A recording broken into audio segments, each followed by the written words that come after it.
अस्सलाम वालेकुम। ये तो आपको पता होगा हमारे दिल का काम है ब्लड को पंप करना। आज हम डिटेल से देखेंगे कि इंसानी दिल किस तरह से काम करता है। ह्यूमन हार्ट एक मस्कुलर स्ट्रक्चर है जो कि कार्डियक मसल से बना हुआ है। इंसानी दिल का साइज़ बंद मुट्ठी जितना होता है जो कि रिब्स के नीचे और दोनों फेफड़ों के दरमियान मौजूद होता है और थोड़ा सा बाईं तरफ झुका हुआ होता है। हमारा दिल दो हाफ्स यानी दो साइड्स में डिवाइड होता है, राइट हाफ और लेफ़्ट हाफ। हार्ट की दोनों साइड्स यानी लेफ़्ट और राइट साइड में दो चैम्बर्स मौजूद होते हैं। ऊपर वाले चैम्बर्स को एट्रियम कहते हैं और नीचे वाले चैम्बर्स को वेंट्रिकल्स कहते हैं।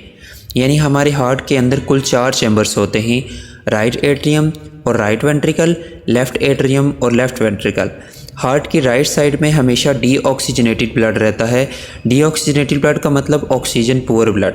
और हार्ट की लेफ़्ट साइड में हमेशा ऑक्सीजनेटेड ब्लड रहता है। ऑक्सीजनेटेड ब्लड का मतलब ऑक्सीजन रिच ब्लड। हार्ट की लेफ़्ट और राइट साइड एक वॉल के ज़रिए सेपरेट होती हैं जिसे सेप्टम कहते हैं। हमारे दिल के चैम्बर्स लगातार कॉन्ट्रैक्ट और रिलैक्स कर रहे होते हैं। जब हार्ट का कोई चैम्बर कॉन्ट्रैक्ट करता है यानी सिकुड़ता है तो उससे ब्लड बाहर जाता है, और जब हार्ट का कोई चैम्बर रिलैक्स करता है तो उसके अंदर ब्लड आता है। ऊपर वाले दोनों चैम्बर्स यानी atrium at the same time एक ही वक्त में कॉन्ट्रैक्ट करते हैं, और इसी तरह से नीचे वाले दोनों चैम्बर्स यानी वेंट्रिकल्स राइट और लेफ़्ट वेंट्रिकल एक ही वक्त में कॉन्ट्रैक्ट करते हैं। हमारी पूरी बॉडी से डीऑक्सीजनेटेड ब्लड यानी oxygen poor blood right atrium के अंदर आता है, और ये डीऑक्सीजनेटेड ब्लड सुपीरियर और इन्फीरियर वेना केवा की मदद से लाया जाता है। सुपीरियर और इन्फीरियर वेना केवा हमारी बॉडी की लार्ज वैन्स होती हैं। हमारे हार्ट के ऊपर वाले पार्ट से यानी दोनों बाजुओं से और ब्रेन से deoxygenated blood superior vena cava की मदद से राइट एट्रियम के अंदर लाया जाता है। इसी तरह से हमारी एब्डोमिनल कैविटी और हमारी दोनों टांगों से deoxygenated blood inferior vena cava की मदद से राइट एट्रियम के अंदर लाया जाता है। इसके बाद जब राइट एट्रियम कॉन्ट्रैक्ट करता है तो इससे ब्लड राइट वेंट्रिकल के अंदर चला जाता है। राइट एट्रियम और राइट वेंट्रिकल दोनों के दरमियान एक वाल्व भी मौजूद होता है जिसे ट्राइकस्पिड वाल्व कहते हैं।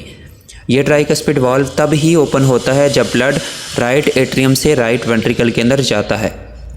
जब राइट वेंट्रिकल फुल हो जाता है तो फिर कॉन्ट्रैक्ट करता है। जब राइट वेंट्रिकल कॉन्ट्रैक्ट करता है तब ब्लड राइट वेंट्रिकल से पल्मोनरी आर्टरीज में जाता है। ये पल्मोनरी आर्टरीज इस डीऑक्सीजनेटेड ब्लड को लंग्स की तरफ लेकर जाती हैं। लंग्स उस ब्लड को ऑक्सीजन रिच ब्लड यानी ऑक्सीजनेटेड ब्लड में कन्वर्ट करता है। यहाँ पर एक बात, पल्मोनरी आर्टरीज की बेस पे भी एक वाल्व मौजूद होता है जिसे सेमी ल्यूनर वाल्व्स कहते हैं, और ये वाल्व तभी ओपन होता है जब राइट वेंट्रिकल कॉन्ट्रैक्ट करता है। यानी जब ब्लड राइट वेंट्रिकल से पल्मोनरी आर्टरीज के अंदर जाता है तब ही ये सेमी ल्यूनर वाल्व ओपन होता है। इसके बाद जब लंग्स उस डीऑक्सीजनेटेड ब्लड को ऑक्सीजनेटेड ब्लड में कन्वर्ट कर देते हैं तो वो ऑक्सीजनेटेड ब्लड पल्मोनरी वैन्स के ज़रिए लेफ़्ट एट्रियम के अंदर लाया जाता है। इस तरह से जब लेफ़्ट एट्रियम कॉन्ट्रैक्ट करता है तो ब्लड लेफ़्ट वेंट्रिकल के अंदर चला जाता है। लेफ़्ट एट्रियम और लेफ़्ट वेंट्रिकल के दरमियान भी एक वाल्व मौजूद होता है जिसे बाइकस्पिड वाल्व कहते हैं, और यह बाइकस्पिड वाल्व तभी ओपन होता है जब ब्लड लेफ़्ट एट्रियम से लेफ़्ट वेंट्रिकल के अंदर आता है। इसके बाद जब लेफ़्ट वेंट्रिकल कॉन्ट्रैक्ट करता है तब ब्लड लेफ़्ट वेंट्रिकल से एरोटा के ज़रिए पूरी बॉडी को पहुंचाया जाता है, और एरोटा से डीऑक्सीजनेटेड ब्लड फिर स्मॉल आर्टरीज़ में जाता है, और वो स्मॉल आर्टरीज़ उस ऑक्सीजनेटेड ब्लड को पूरी बॉडी के अंदर ट्रांसपोर्ट करती हैं। और यहाँ पे एक बात, एरोटा की बेस पे भी सेमी ल्यूनर वाल्व मौजूद होता है, और ये सेमी ल्यूनर वाल्व तभी ओपन होता है जब लेफ़्ट वेंट्रिकल कॉन्ट्रैक्ट करता है, यानी जब ब्लड लेफ़्ट वेंट्रिकल से एरोटा के अंदर जाता है। और इस तरह से हमारा हार्ट ऑक्सीजनेटेड और डीऑक्सीजनेटेड ब्लड को रिसीव करता है और उन्हें बाहर पंप करता है।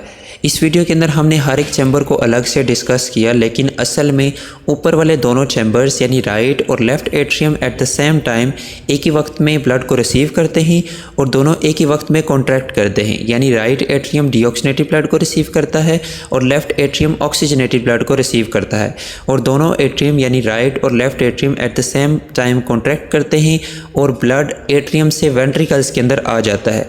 इसके बाद दोनों वेंट्रिकल्स, जब ब्लड राइट एट्रियम से राइट वेंट्रिकल के अंदर आता है और लेफ्ट एट्रियम से लेफ्ट वेंट्रिकल के अंदर आता है, फिर इसके बाद दोनों वेंट्रिकल्स कॉन्ट्रैक्ट करते हैं। जब दोनों वेंट्रिकल्स कॉन्ट्रैक्ट करते हैं तो राइट वेंट्रिकल से डीऑक्सीनेटेड ब्लड लंग्स की तरफ चला जाता है और लेफ्ट वेंट्रिकल से ऑक्सीजनेटेड ब्लड पूरी बॉडी को ट्रांसपोर्ट किया जाता है एरोटा की मदद से।